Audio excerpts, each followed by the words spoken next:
Christus prisikėlė. Alléluia. Nous voyons aujourd'hui ces femmes plongées dans la tristesse.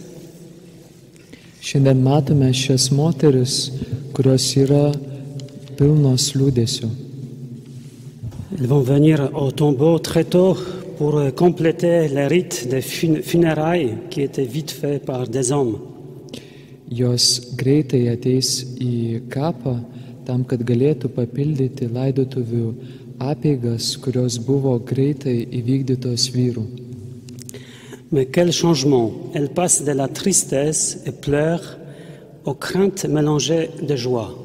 Bet koks pokytis, jos pereis nuo liūdesio ir verksmo prie baimės, kuri yra sumišusi su džiaugsmu.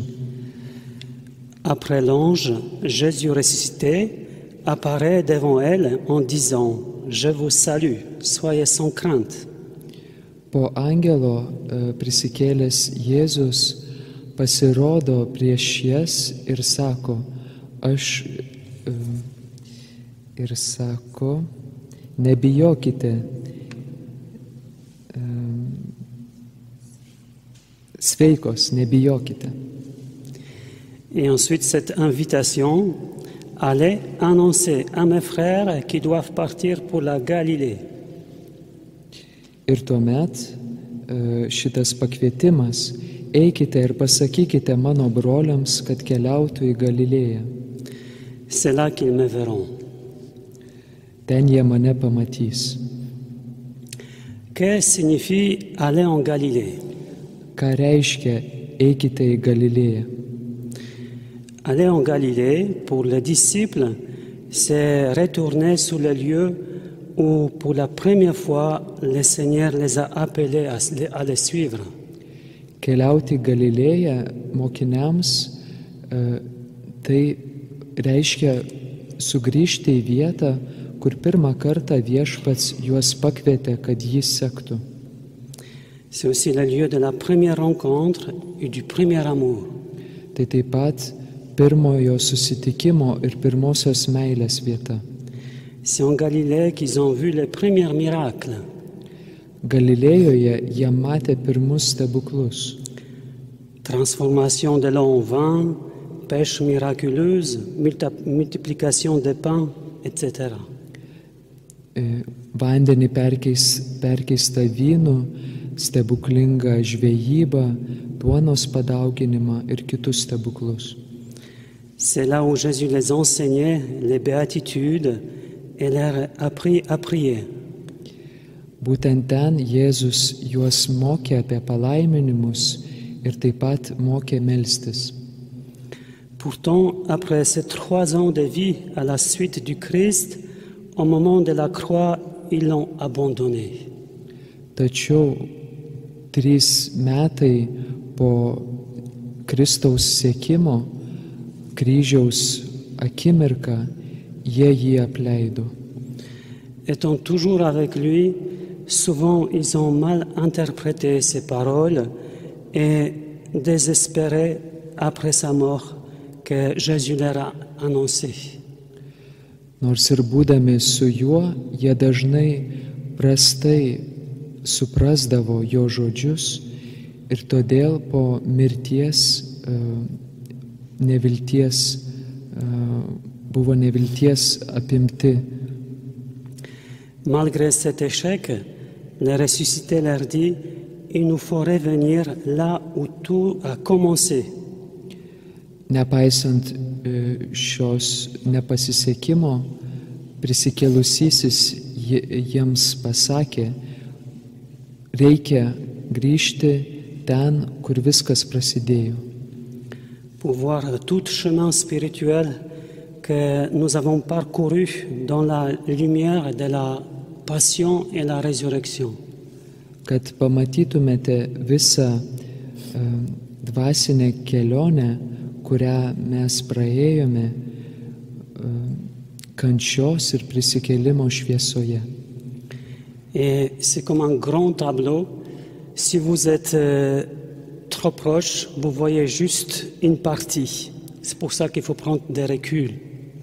Tai yra tarsi didelis paveikslas ir jeigu jūs esate per arti, jūs matysite tik tais dalį jo.